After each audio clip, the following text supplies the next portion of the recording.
one thing. When we are unforgiving, we hurt ourselves. We put an unjust load upon our backs that is already strained from the weight of the world.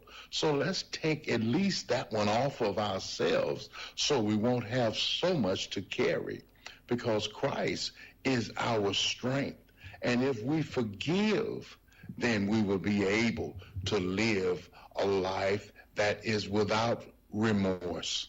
So seek ye first the kingdom of God and his righteousness, that all these things shall be added unto you, my brothers and sisters, because we know that there's an enemy out there, and his MO is to kill, to steal, and to destroy. He wants to destroy you.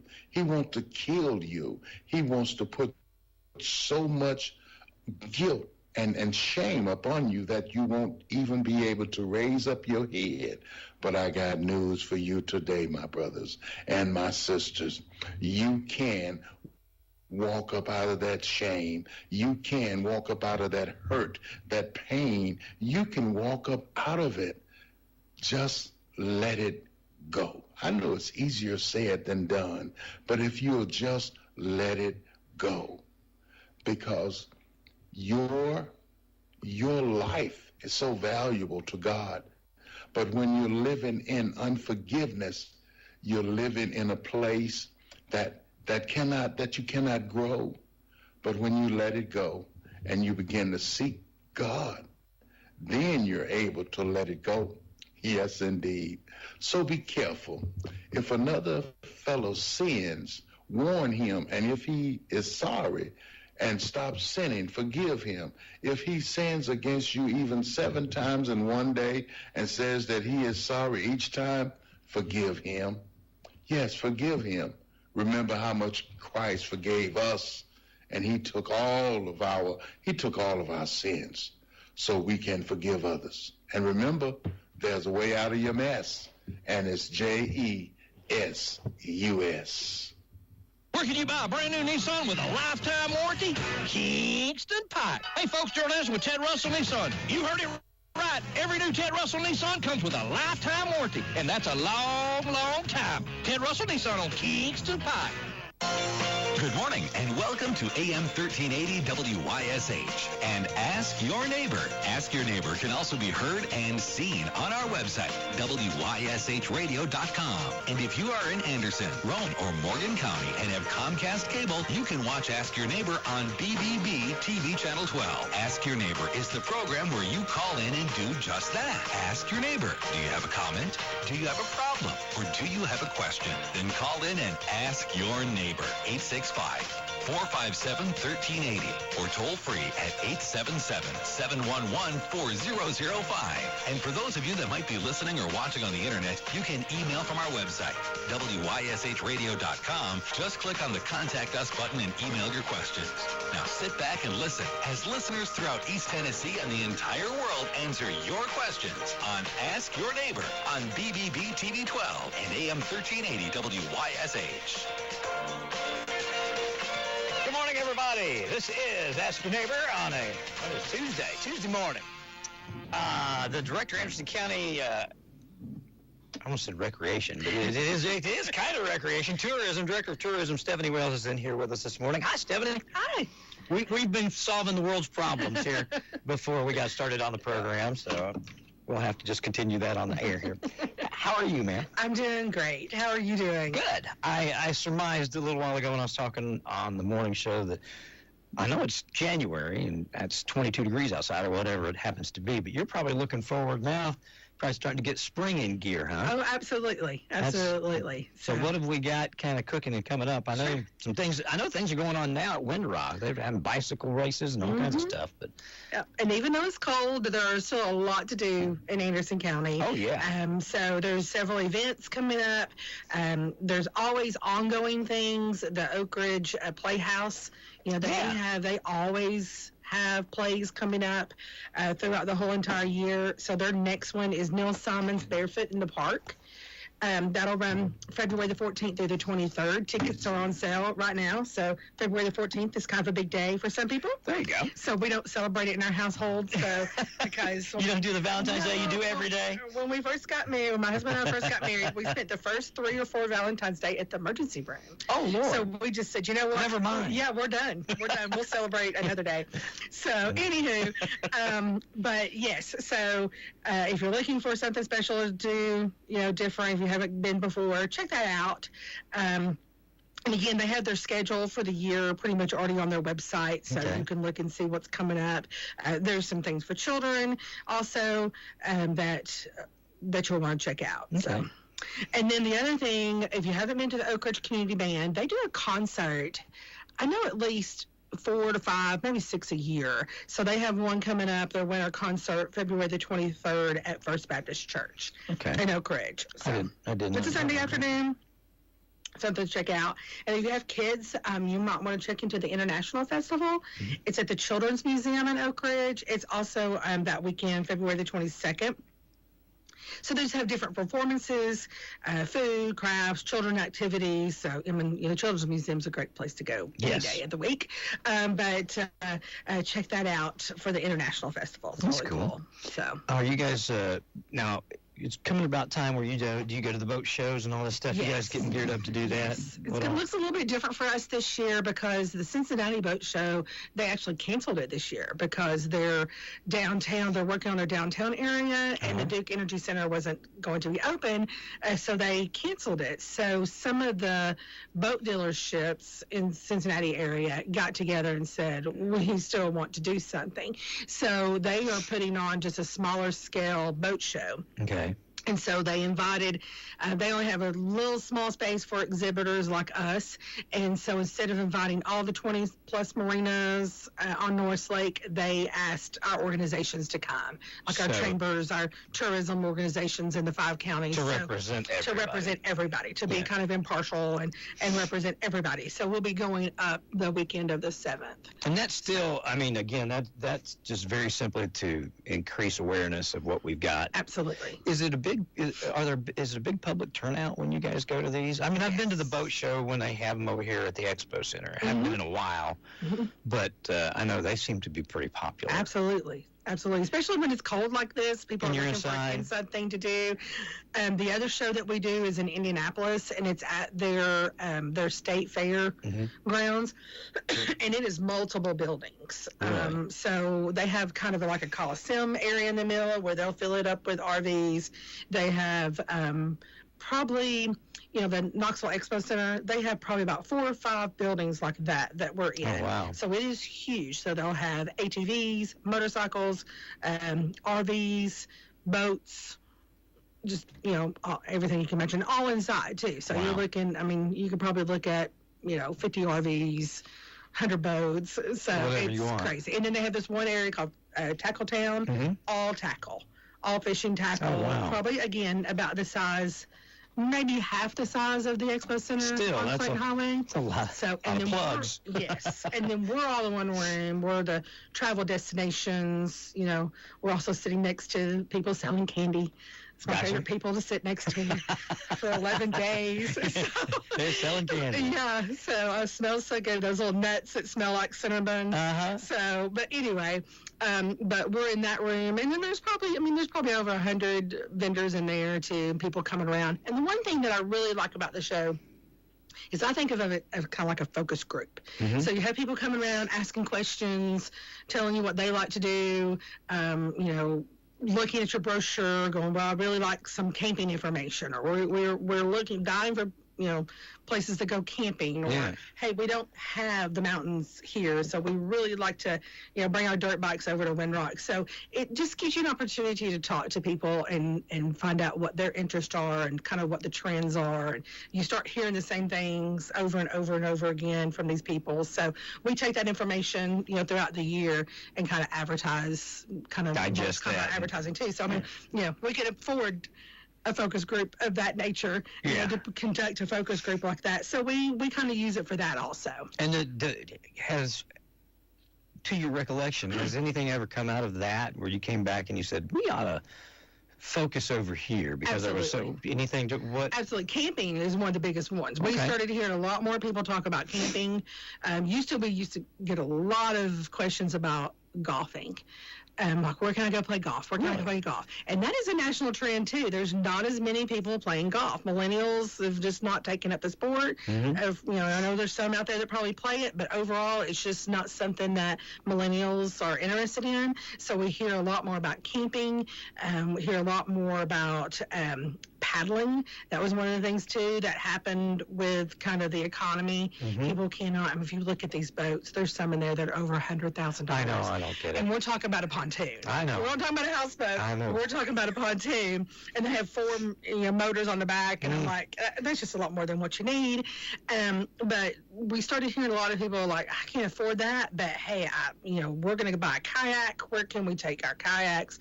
Where can we, do some of those other things? So that's definitely, we started seeing that trend also. Well, and man, we're ripe for that, aren't we? Absolutely. We've got everything anybody would want in those adventures. Yes, it's fantastic. What else do you have going on? The Museum of Appalachia is having their Heroes of Southern Appalachia. All of our museums are nonprofits. Yes. And so even though some of them have funding from other sources, they are all still nonprofits, and they struggle. They're kind of in that, they don't have programs for addiction or homelessness or animals. So they're kind of in that hard to get funding. Raise money to get funding. A lot of grants, a lot of their needs are capital needs and staff needs, and a lot of their grants don't cater to that.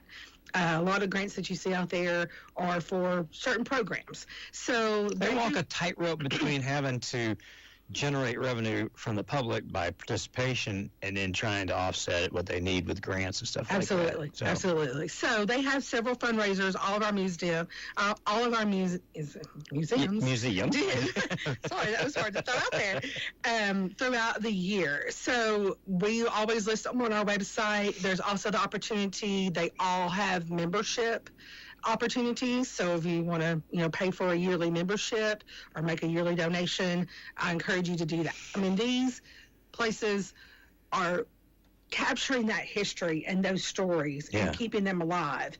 That, 100 years from now, they're hopefully still going to be there. Yeah. We talk about the story of Green McAdoo, talk about the coal mining history, and, that's our history and our heritage, and they've done a very good job of preserving that. So if you have the opportunity, help them out. So again, that's one of their fundraisers, but also they honor people in the area that are heroes. Did you know that Green McAdoo was a person? Yes. I didn't know that until Jerry was he not here. A general? I don't remember. Jerry Shattuck was here recently and was talking about that, the family, and I mean, I can't remember if it was his uncle or if one of his children ran for president, was a Secretary of State. It was like crazy. I didn't know any of that. Funded the school or something of that nature, or really close with the school. But it was, they talk about history and stuff. Jerry, it was very, very interesting. I didn't know that, so I learned something new. Thought I knew everything there is to know about Clinton. I did not. Well, I think they've done a mural in the gym that showcases him too. So. Cool. So, I'm sorry, I didn't mean to interrupt. No, you're fine. You're fine. Sorry. And then you mentioned Rimrock. Yes, they do have several events coming up. And one of the things, they do this every year, but there are several groups that come in and use their property, and they teach classes.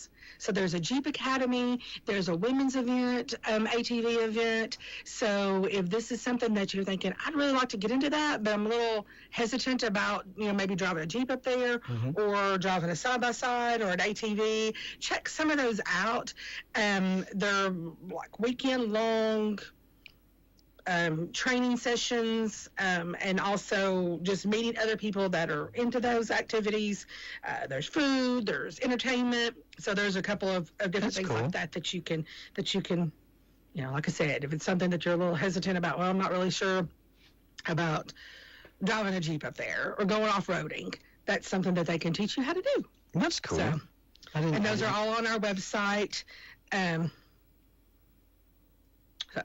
Okay. And then I was trying to see which ones exactly, if I could call out any of them to you. But, I mean, they're all the information's like Women's Willing Weekend is one of them. The Jeep Adventure Academy. I've said this. That's a... I say it every time you're here, too. I really would like to get one of the cabins, get the kids, and Tracy and I take all the kids up there and then rent. Mm-hmm. It's still pricey, but it's a lot cheaper than paying $20,000 for a side-by-side. Absolutely. Rent a side-by-side. I would say once you added it up, you'd probably spend the same going to Dollywood. Probably. So. Yeah, that's probably true. But I really would like to do that. I think that would be fun. Like I said, I always rode motorcycles, so I've never been to four-wheeler or any of that. So I think that would be fun to do. Oh, yeah. Stay at home, kind of a stay-home vacation. Yes, Well, I didn't have any staycation, coffee in yeah. that. Yeah, that's why I got my drinks anyway over here to the side. So, and then rowing season is coming up in the spring. Okay. And they already have the Oak Ridge Rowing Association has their spring rowing schedule on their website, where the teams will be coming in and practicing and. Is it still an Olympic time trial setting? I believe so. Do that? Yes. They're still one of the top competition courses in the country. Oh, so I think there's, especially cool. When we add that additional lane, I think there's only just a handful of them in the country where they can go and practice. I haven't boated down that way in a while, but when they first put all those lanes out, the buoys, and I was boating, I'm like, I'm not going to get wrapped up in something out here, because if you don't know what it is, it's kind of confusing. Oh, it is. They know what it is, but I don't. Yeah. Yep. So that's good. And then they have several different regattas throughout the spring also, too. So that brings a lot of people. If you look at our travel information, we always have a spike in March for the county. So that's good. Our hotels fill up across the county, even in Clinton. So they that due to the schools that come in? And yes. Okay. That's yes. Good. Because you can drive through there. I don't know exactly when it is, but spring. You'll go through there, and there'll be 50 or 60 different universities represented. Those huge buses, and there's... Yep. That's like you were talking about Commissioner Isabel. One day he sent me a picture of a bus at the Hampton in Clinton from Michigan. He's like, what are they up to? I'm like, they're here rowing. Yeah. So. And I love it, too, because I be in the house, and you can hear them. You hear, and here they come. They'll come down practicing, going up and down the river. It's pretty cool. It's kind of neat to watch. At Rutgers and all these other northern schools where it's very chilly, come down here and row, practice. Yep. So, and then the bike, all the bike activities, the Windrock Bike Park has a racing series, and they also have a couple of big events coming up where they'll bring different groups in for racing, and it's kind of like a fishing tournament. You race in these different races, and then there's a race, at the end too. So that's cool. Do you guys ever partner up with like some of the other directors of tourism or tourism departments? Like, for instance, Pigeon Forge, Gatlinburg. They can't offer the water and the things that we offer, of course, if they've got the Dollywoods and stuff like that. Do you guys kind of get together and say, here's our specialties, the mountains and the lakes and this, but a little broader out, and you got to draw people that maybe go to Gatlinburg and to Anderson County, or from Anderson County up there? Do you guys work together? Absolutely. We have an organization called the Middle East Tennessee Tourism Council. Okay. And so it's the 16 counties that surround Knoxville, including Knoxville. And so, yes, we work together on a lot of different projects. Trying to just circulate that money all through our East Tennessee area? Yes. That's good. Yes. And then, of course, most of our information, we reference the Great Smoky Mountains, in a lot of our advertising, that we're close. How many people, I know it's the most visited park in the United States, but do you know how many people go to the Great Smoky each year? I do not know the numbers. And it's in the millions. I believe I heard the statistic that the other 9 combined do not equal what comes to the Smoky Mountains. Oh, wow. So it's either the top 5 or the rest of the top 10 collectively do not equal what comes to the Smoky Mountains. So, but if you look at it, we are within 8 hours of 75% of the United States population. Yeah. So when you're looking at most of the other parks, the other 9 are out west. Yeah. And it's more, it's not Yellowstone and all those. You have a long way to go, and there's not a lot of population near it. Exactly. Exactly. Is that? It would be fun to see, and I'm sure. I don't know how they do, but I wonder if they can gauge where their visitors at the Smoky Mountain, where they come from. Oh, definitely. I mean, just like some of the programs that we are using, also with your cell phone technology. I was getting ready to say ping, cell phone, and all that. Tracking where people are coming from, how long they're staying there. So pretty cool.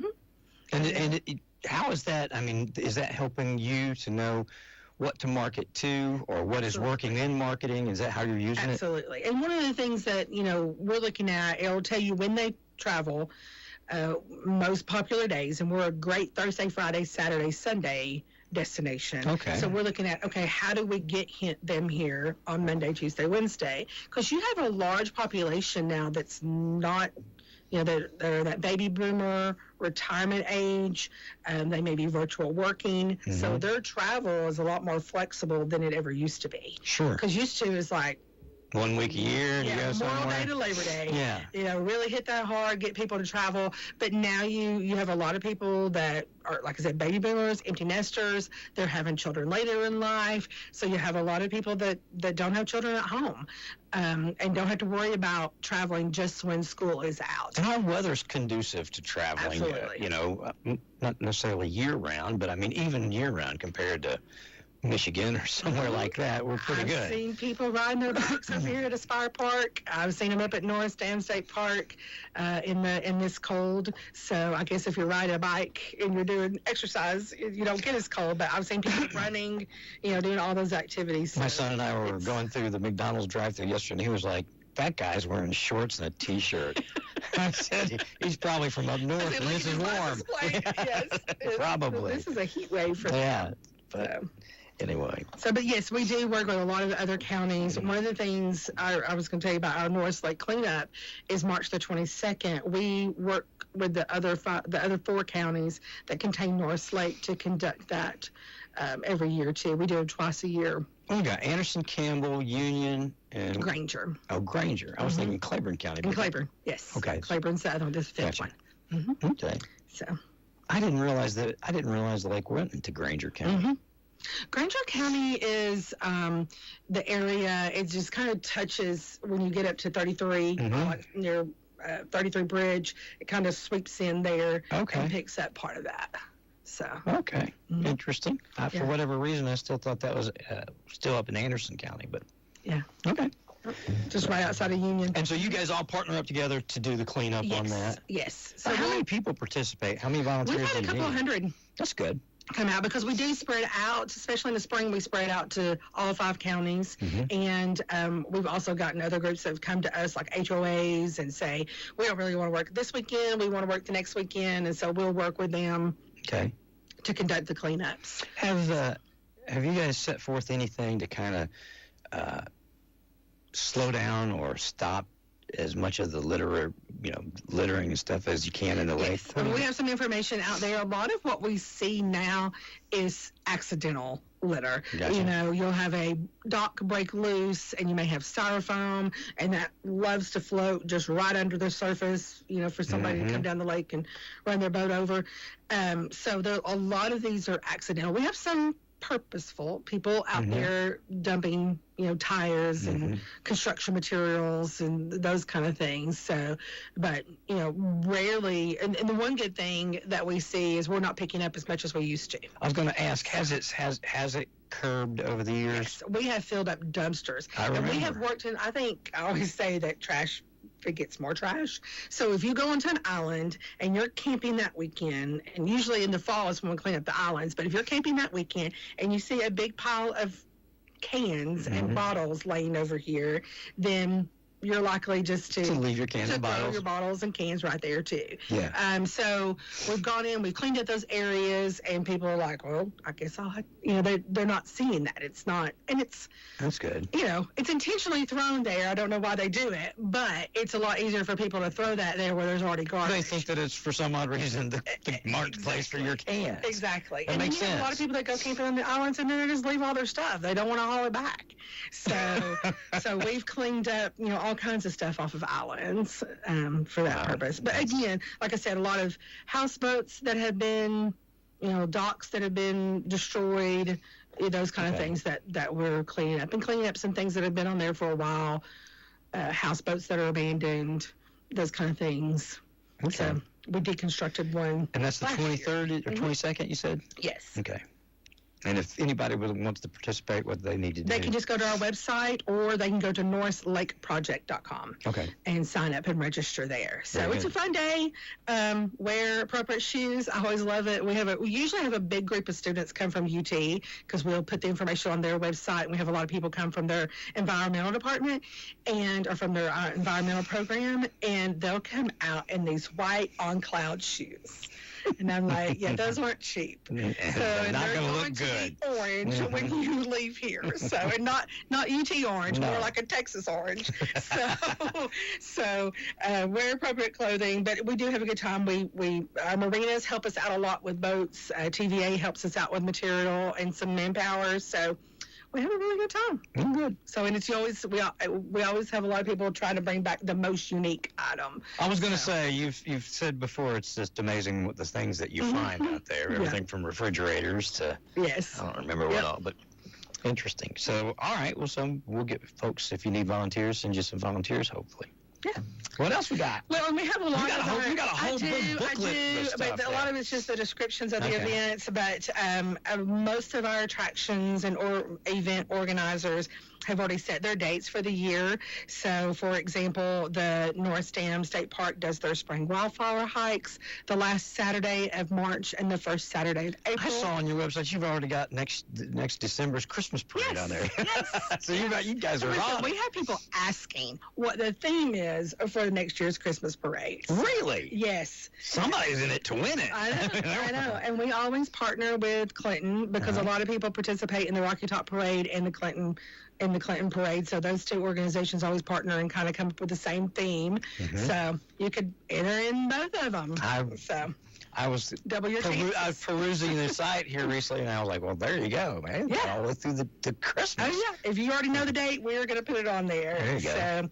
And then the Downtown Association is doing their Mosaic Arts Festival April the 12th. Okay. So, and it's kind of new to the community center, that area. And if you haven't heard, we're going to start seeing a lot of construction in the downtown area on Market and Main Street. Yes. So for about the next 18 months. So they're doing utilities, they're putting in sidewalks. It's going to be phenomenal once it's all done. And it's done. But it's going to be chaos while it's happening. So just kind of be aware that that's happening in the downtown area. But they're still doing the antique stuff and all that during the construction phases? We are going to make it top one priority to do the festivals, continue to do the festivals.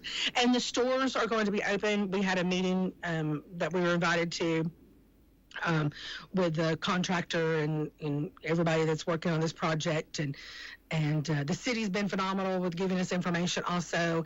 And so the stores, everybody should still have access. There may be short periods of time when they're pouring concrete for the sidewalks that you won't have access to a store, but the stores are open. So, a lot is happening in downtown Clinton, too, on Market Street in Maine, if you haven't. I was going to say, there's a lot of scaffolding up. Yes, there's a lot of scaffolding. So that was actually a facade grant that the Main Street program received to I think it was 4 or 5 buildings that they worked on. So it's a grant that's one of the very few grants that businesses are eligible for. Yeah, private. So that private businesses are eligible, because usually you have to be a government or a nonprofit. And so, but this money did funnel through a nonprofit and went to the business owners to update, improve their facades. In some communities, they'll actually maybe take something down off a facade, to make it, go back to the original building. So our business owners were able to take care of that. And if you've not gone down there lately, you see it's got a new face. So everything's looking good. And that's another thing. It's kind of like a cancer in a good way. It spreads. You see one building's like, oh, well, they got new paint. They got nice windows. Now we're going to do that. I need to do that too. Yeah. So that's and there's some new business owners, property owners in the area too that have big plans. So that involve food. So we talk about that for years. We've talked about the need to have a stable, kind of an anchor restaurant downtown. You know, so I like antiques some. It's kind of like, it's like bluegrass music. I like it, but I fill up on it quick, yes, you know? Yes. And same thing with antiques. I like them. They're extremely interesting, but, you know, give me about 45 minutes of it, and I've seen all I need to see most of the time. So a restaurant or something like that, or something, you know, yes, a little more diverse always helps. And that's what you see. That's what you see. Most successful downtowns is that variety. Yeah. So you've got something that will attract your resident. You've got something that will attract your visitor. You've got food. You've got something that can keep them down there for 2 to 3 hours. So that's definitely something that. When I meander down there, I ended up in Bill's watch shop. That's right. Talking watches and clocks. So that's my antique right there. Clocks and wristwatches. Oh yeah. Well, and what you said too is it's something that the city, individuals, the chamber, tourism, now Main Street program has been working on for years. Mm-hmm. And so it's really great to see some of those things come to fruition. And it just, I mean, you have to work on it. You have to continually work on it to get what you want for your community. Do we have some people that are wanting to come, but they're going to hold off until they get this Main Street, till they get some of this construction? No. Okay. No. That's good. No. Because I mean, some of it you'll start seeing this spring. Okay. So. Good. Mm-hmm. But always good news. I always like, you know, new business, and especially downtown, because it's fun to go downtown. I don't know if people we don't do it as often, but it's kind of, like I said, I got Trey an old watch for Christmas. Me and Bill used to be in the watch business forever and ever, and he called me. He knew I wanted a certain kind of watch for Trey's. I wanted it for his graduation, but I couldn't find it. So he called me and says, I found your watch. I was like, okay. Awesome. And I went down there. Me and James David went down there. And it just, you know, I just hadn't really shopped down there in a while. Right. And it's just, it's enjoyable to see it, especially, I remember when everything was boarded up, and the only thing there was hammers back in the 90s. And when the people first started encouraging the downtown to grow. So to see it what it is now as to what it was. And then again, like, there's a lot of antiques. There's some other things too with the CrossFit and some of the other stuff. But it's pretty fun just to go check it out. Absolutely. So you get a restaurant, some other stuff down there, and keep it vibrant. Right. Well, and I mean, a couple of things, you know, if you're looking for something unique to give someone for Christmas or birthday or something like that, I mean, there's a lot of opportunities down there. Don't have to order everything online, so there's a lot of opportunities, and it's just a great way to spend a day. Yep. So, but I said the exact same thing to someone the other day, is I remember going down there for hammers and love hammers, but that was like the only reason to go down there. I remember I had my boots redone when they had the shoe store. Yes. Ace Hardware was down there. Ace Hardware, hammers, the shoe store, and the comic book store. Mm-hmm. That's all there was. Everything else was storage or buildings or vacant, or maybe some people lived in the apartments. Maybe they didn't. I don't know. But I remember when we did the first, what has turned into the Antique Festival. WYSH took part in it, because I remember we put a big flatbed trailer on one end of the road. We had music, and then Bear did all the auctioning and all that stuff. And it wasn't called the Antique Festival at the time. I can't remember what we called it. It was an anniversary of Anderson County. Something. I don't know if it was it would have been the 100th anniversary. I don't know. I don't remember, but I just remember we did it because we had the old WYSH van, and we used that to play the music on and everything. And so I know Bear was involved in it. But to see from where it came from to where it is today is pretty cool. Mm-hmm. So. Absolutely. So, and it does take a lot of investment. I mean, you have a lot of property owners down there that have invested in the property, kept it maintained, and then you have a lot of, you know, city, chamber, you know, like I said, a lot of different people working together to continue to make it happen. It's a lot. So. It is a lot to keep an old building like that maintained. Absolutely. It really is. Absolutely. I didn't realize it as much until when I got real serious about buying a building down there. I did as much homework as I could do, and just the roof was going to be $60,000. And then to see the furnace, it was under the road. And it's not under the building; it's under the road. You go to the sidewalk and you pull up this big metal door and go down under the road where the I was like, "Are you kidding?" Yeah. And they said, "Yeah, you ought to see what it's like to try and work on it." And so it's Mm-hmm. the folks that do that have to have a love for more than just real estate. It has to be for the, you know what I mean, for the building and the Well, it's fauna. just like we did the ribbon cutting on Daughtery building the other day. Yeah, I was going to ask you about that. Whew, I mean, that, I'm so glad that building was preserved, because we went in there maybe 8 years ago, and I don't know why I did it. I got on the elevator and we rode up to the top because it was kind of boarded off, so that was the only way that you could get there. And so we went upstairs, and it seriously looked like it had not been touched in 50 years. Yeah. I was like, the people that lived there just walked out, and I mean, then of course the windows were busted, so the birds had gone in there, and I mean it was gross. Yeah. But it was just, nothing had been touched, nothing had been done, and so to see that has been preserved, and you know what? People worked a long time on that. I can go all the way back to 2006. And the only reason I know that is because the building where Fox and Farley is used to be our juvenile advocacy center. Yes. And when they lost that grant, they put that building up for sale. I think it was 2005 or 2006. I was going to buy that building to move the radio stations into, and one of the things that enticed us to look at it was people were saying they were getting ready to redo the Daugherty building. Okay. So, I mean, and there was some real, specific plans, but again, you have to have a love of that stuff to do it, because it's not. Didn't mean to turn the phone on.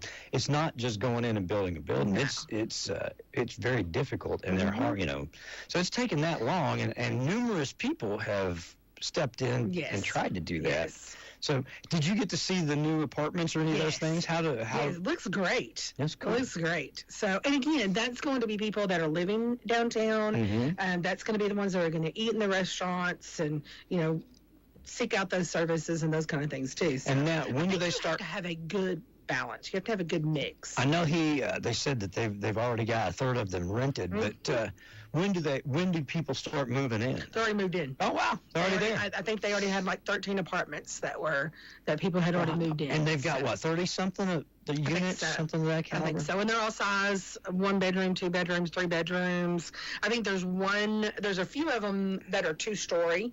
So, and you can actually go in on both stories. Oh, cool. So you can go in, top floor, and you might be in the bedroom area, and then downstairs. So, and then of course they connect inside too, but that's cool. But the building's just, it's one of my favorite buildings down there. Yeah. So I'm glad, and it would have stayed there. The outside structure was very sound, but it's nice that they were able to do something with the inside. I was impressed with how they matched the elevator with the look of the building without it, tarnishing the. I rode the elevator, and it was a lot better than riding because when we rode the other ones, it stopped, and we opened the door, and you were between floors, and I was like, okay. Let's wait just a minute. So and it kind of hung on the outside of the building. So again, I cannot believe I got on it, but just to see that building redone, I think it's, and a lot of the other ones down there that are getting a makeover. So it's great. Good stuff. Sounds like we got a lot of good things, a lot of good positive things in tourism. And, the better your downtown is, that somebody comes to ride 4-wheelers, in Rocky Top, they might want to amble down here and shop for antiques and have something to eat. Absolutely. It's good stuff. So it's a great investment for the community, and then visitors get to come and invest in your community too. Yep. So it's free money. Absolutely. they enjoy all the stuff that we have, they leave their money and go back home. So. When our Commissioner of Tourism likes to say it's real money too. Yeah. It's a real investment. They're leaving their money here. Yeah. It's good stuff. So, all right. What else you got? Anything else you want to check out our website. Okay. There's just tons to do. Like I said, the Windrock has all of their events planned out for the year. We have mountain bike events. Museum sheep shearing is coming up in May, so just a lot of different things to do. A lot of things going on for people to see. Yes, market nights in downtown Clinton. When do they start that up? Do you know? Their first one, I believe, is in June. Okay. So. All right. There is something every month. So I got some information, because September is usually a little bit of a lull, and somebody sent me some information about an event that they're wanting to do in September, and I believe that the Secret City Festival is coming back under a different name, and I think it's going to be in September. What happened? I we were pretty intricately involved in that with Merle. We provided the acts for at least 3 or 4 years, or we've worked with them on the acts for 3 or 4 years, and it seemed like that group, they just never really gelled together. Mm-hmm. You know, then they tried to change it to like a multi-day thing. I don't know what. And I'll be honest with you. I mean, festivals are hard, especially big music festivals. You know, Alcoa used to do one every year. The Museo Appalachia used to have the homecoming every year, and I mean, you helped with different things at Rocky Top, and it's a struggle because bad weather, you're done. You're done. You're sunk. You've lost your investment. You didn't make your money back, and you put a lot of time and energy and manpower, and especially like I was saying, the Museum of Appalachia. I don't want to speak for them, but I think if you ask them, they would tell you the same thing, is they put a lot of time and energy into it all year long, and then one day it doesn't do well because of the weather, and there you are. Yeah. So they're able to do like their Fall Heritage Days. They do multiple days of those. It's the same thing, just kind of on a smaller scale, a more authentic experience. You get to see a lot more of the demonstrations and those kind of things. Well, so I'm glad to see they're still the same experience, and they're probably making more money, honestly. You know, they're making more of a profit. Yeah, I'll just say. Yeah. Well, I'm glad to see that the Secret City Festival might come back in some way, shape, form, or fashion. I for whatever reason, it seemed like it was successful. I know we did Kix Brooks one year of Brooks and Dunn. He did well. Of all of them, he probably did the least, but we did the Allman Brothers. They did very well. We did Charlie Daniels. He did very well. We participated with and helped do Eddie Money. He did very well. I mean, there were a lot of big shows. Oh, yeah. I think they brought Charlie twice. Everybody loves the festival. Except the people doing them. You plan one. Except for the people planning it. Yes. But it is a lot of work, and there's a lot of risk. So when will information whether or not they're going to do it and what they're going to do should be soon, and I'll send it over. Okay. So as soon as I get anything too. Cool. So, but you know, we were talking about Rocky Top and talking about the downtown area, and I'm excited for what's happening there too, because I think they're probably about 5 to 10 years behind Clinton and what we've seen there. So and they're starting. Yes. That's good. Yes, I think there's several businesses that are doing well in downtown area now, and good. And I know there's someone right now trying to restore a building. I hope that they're able to do that. But the barbecue restaurant's doing well. So I've had numerous conversations with numerous people. It's only a matter of time. They've got 2 exits off of I-75. Somewhere, somehow, some way, somebody's going to find that diamond in the rough. And it's going to take off. Absolutely. It's going to boom. I guarantee it. I can remember, like I said, 8 years. I think you were involved with that with the chamber. It was right before Rick came. We brought a group of investors that were building a lot in downtown Knoxville. Yep. And if I throw out the names, a lot of people would recognize them because they've done a lot on Cumberland and in that area with mixed use. Yes. I mean, that place looks totally different. It's I think we're not far off from when we were in school down there from each other. But when I was in college there. No, it looked completely. Cumberland Avenue doesn't look like Cumberland Avenue anymore. It's beautiful now. Yes. Used to, it was just like it was just a road, and it was constantly full of traffic. Yes. And football games, you know what I mean? I was over there all the time for football games, so it was bad when they were doing the construction. When it was finished, it's great now. But there was no housing. No. And that's now it's all housing. That's the component that they've added, and so those people are the ones that will frequent those businesses. I remember that group. There have been a number of very reputable groups investing in Rocky Top, and one of them will. Yes. It's on a lot of people's radar. It really is. So. Well, with ATVs being able to access the area, I mean, that's one of the reasons that they're succeeding is because of that additional traffic. So, and Oliver Springs, I think they're right on the cusp of that too. So it'll be big growth. The only thing people worry about, and I hear it a lot, is that kind of growth they worry about losing I won't say privacy, but you know what I mean. Right. Those Yankees are coming down here. But controlled growth. I'll never forget we talked to former city manager of Pigeon Forge and she talked about how when it took off, it just took off like fire. Mm-hmm. And they didn't have codes for 3-story buildings because they never had a 3-story building. Yes. They didn't, Yes. It was just having a municipality and then a group of people that stay out in front of it so that when the growth hits, you're ready and you know. Well, and if you look at Pigeon Forge, just Pigeon Forge, the road, you look at it in Gatlinburg. I mean, Gatlinburg is right on top of each other. They could not expand that road. They could not put a third lane in there if they wanted to. It would have to go over top of a building. Yes. But Pigeon Forge has a great median. The roads are, I think they're 3 lanes now. They could probably put a 4th or a 5th lane. Yeah. Not really that they, would want to, but that was. They planned if you go back and look at historical pictures, it's been that way for a long time before they ever anticipated, what it would be today. So, and Sevier County, Sevierville, has kind of come along also and been able to do that because they didn't build everything right over.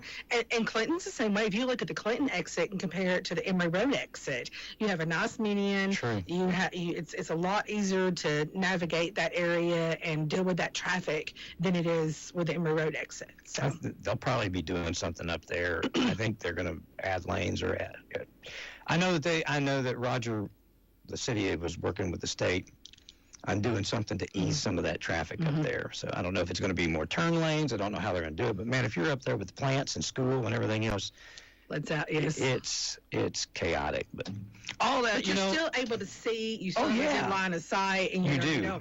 If you look at Emory Road and you're trying to get over into the turn lane right there between, the interstate and the next interchange, I mean, you're just, it's going to be an accident every day. It's whether it was well thought out and done or whether it was just accidentally done, but it still makes itself available. It makes itself available for growth too. Exactly. They've got the medium, they've got the offsets. And the buildings are set off from the road. There's a,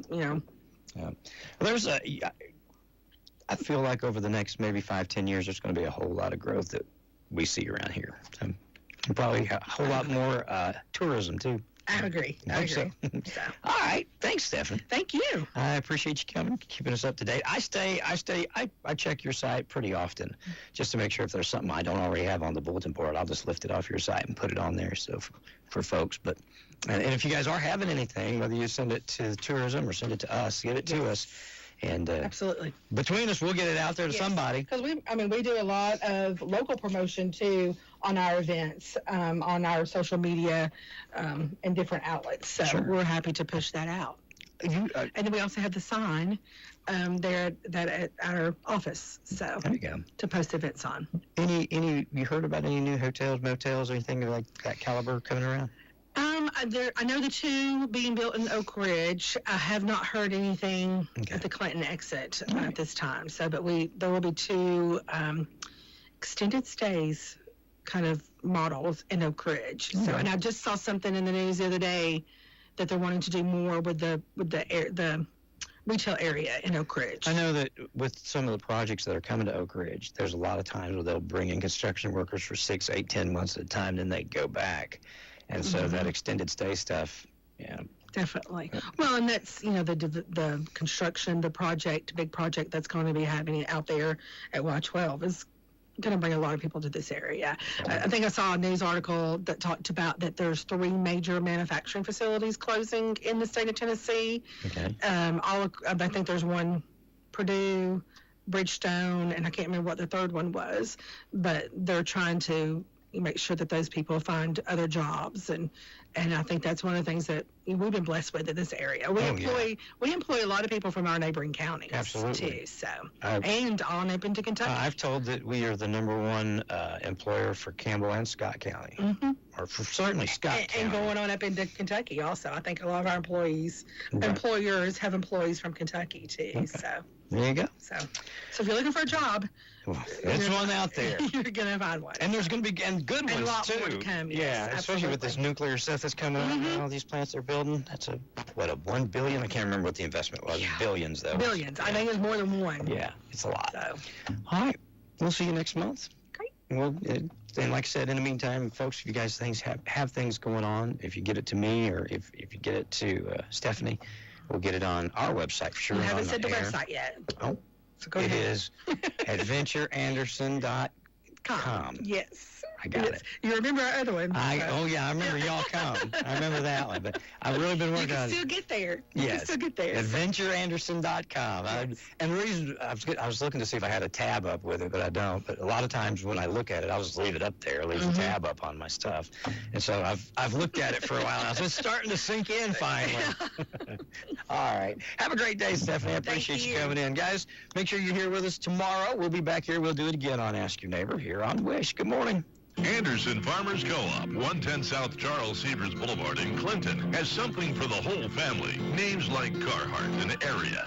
You can keep your feet warm and dry with dry shot boots for men and women. They also have Georgia and Ariat work boots. Anderson Farmers Co-op also has everything you need to take care of your animals. Whether you're a farmer or just have a house full of dogs and cats. Anderson Farmers Co-op, 110 South Charles Severs Boulevard in Clinton, 865-457-9641.